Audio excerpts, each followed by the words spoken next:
Okay, welcome back. This is week 9, lesson 3. It is our last lesson of this week. And today we're going to talk about reflective practice and kind of personal planning.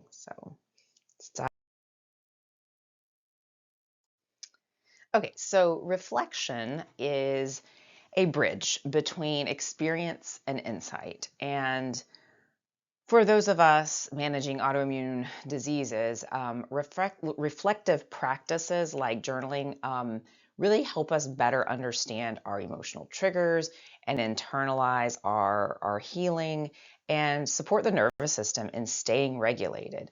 So, reflection is really important because it helps to build coherence between the brain, the body, and the immune system.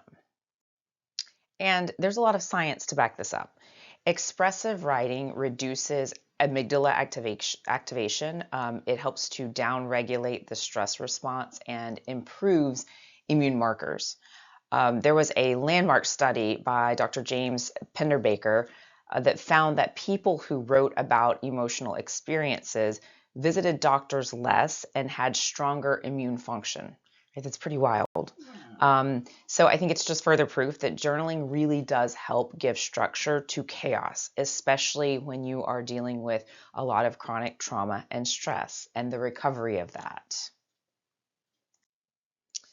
So there's no right way to journal, right? I see this a lot in clinic when I talk to clients about journaling. I'll often hear, well, I'm not much of a writer, or I don't know what to write about. I don't know how to get started. Just do it. This is for you. So there's no wrong way to do it. It's just important because this expression of writing and free writing allows for that raw emotional expression, for you to give a narrative to that. Certainly, there are some prompts. Our worksheets have prompts, and that can always help with giving some structure.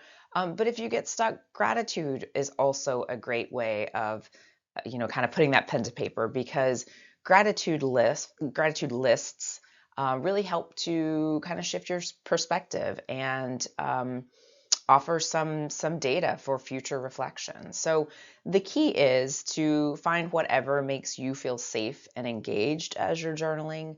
Again, no wrong or right way to do this. It's just for you.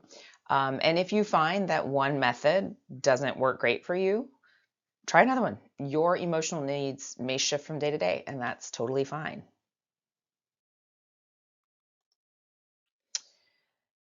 So, in doing this, choose a consistent time. Maybe it's in the morning to kind of set intentions, or in the evening to process the day. Decide what works best for you as far as how you want to do this, whether you use a notebook, pen and paper, or an app, or you put it on your phone, right? Whatever feels most accessible for you is fine. If you feel resistant or ashamed, know that that's often the voice of old trauma. It's old programming. It's an old formula. It doesn't work for you anymore, right? So going back to kind of sitting with the uncomfortableness of that, it's okay that it's there. It gets to exist. But this is part of the new you, the healed you. So do what feels manageable. Start with 5 minutes or 3 minutes, whatever you feel like you can do. Also, you're writing, you don't have to be eloquent. You're not publishing this. No one's going to read it unless you want them to. You just need to be honest. This practice is for you and you alone. So let's revisit what we have learned so far. In lesson 1, we talked a lot about mindfulness and how that cultivates present moment awareness. And then in lesson 2, we talked about emotional regulation techniques that help us to kind of stay within our window of tolerance. And that can be tools like cognitive reframing, grounding, self-soothing. All of those things help to support our nervous system and our immune system. And together, these practices reduce inflammation and strengthen internal safety, right? And then we talked today a lot about journaling and kind of tracking those things, checking in with yourself, and reflecting on what this journey looks like for you so far. Okay, so let's talk a little bit more about why a personalized plan for you really matters. A healing plan designed uniquely for you creates a container for growth. And when women with autoimmune conditions create their own plan, they are reclaiming agency over their health. And that is hugely important. This is not about rigidity, it is about being intentional. And personalized plans increase consistency, they foster emotional self trust, and they provide a framework for healing at your pace, right? Again, there's no wrong or right way to do this. This is about you and whatever works for you. So, as you are thinking about creating this plan, what should you include?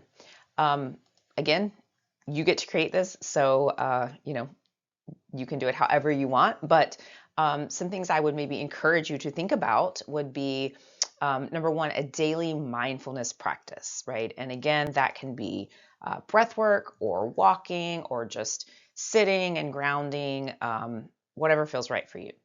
Emotional tracking. How did I feel today? What made me feel good? What made me feel bad, right? Those things are really important. And again, that might be, you're just making a voice note on your phone, or you're sitting down and you're journaling. However you want to track that. There's even apps that can help you do that, but that is a really good practice in your personalized plan. And then, weekly reflections, just kind of sitting with yourself, noticing what comes up, whether that is emotionally, thought wise, right? Even feeling into your body where you feel good, where you maybe feel a lot of tension. All of these components create a feedback loop between your internal experience and physical health, which are hugely empowering in helping you adapt and grow and have agency over your health. Um, as we know, no two lives or bodies are the same. So ask yourself, when am I most clear-headed? What times of the day are hardest for you emotionally or physically? How much energy do I have right now, right? Your plan should honor your bandwidth.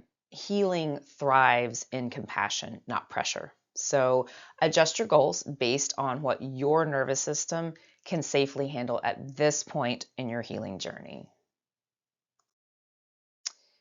So I'd like to invite you to commit to your plan for at least 1 month. Like, the ideal goal here is that you do this forever and ever and ever. But being really, really consistent about this for 1 month is going to give you, one, a lot of knowledge about yourself and a lot of power over your mental, physical, and spiritual well-being. So 1 month that you are very diligent about doing this, it's going to make a huge difference. And again, you don't have to do it perfectly, just consistently. And if you do miss a day, it's okay. Just return gently. This is about teaching yourself some self compassion, and that is really the thread that holds everything together. So, um, healing is not about doing more, it's about doing it differently. So just be patient with yourself, trust your pace, and make this commitment for yourself to stick with your personalized healing plan for at least 1 month.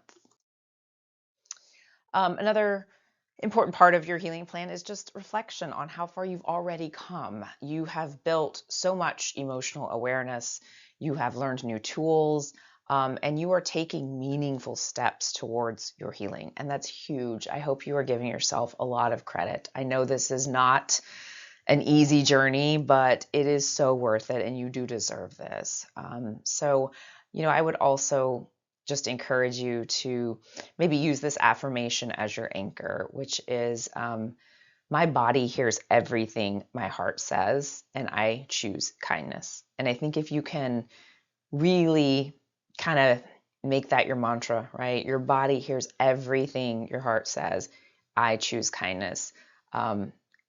Let it guide you, especially on your hard days. You are your own best ally. No one knows you or your body better than you. So you are doing a great job. You're showing up for yourself. I'm so proud of you. I hope you're proud of yourself. Again, I know this isn't always easy work, but you are making progress every day just by being here and consistently showing up. So thank you for being with me today. And I hope that you enjoyed week 9, and I will look forward to seeing you in our next week, week 10. Thanks.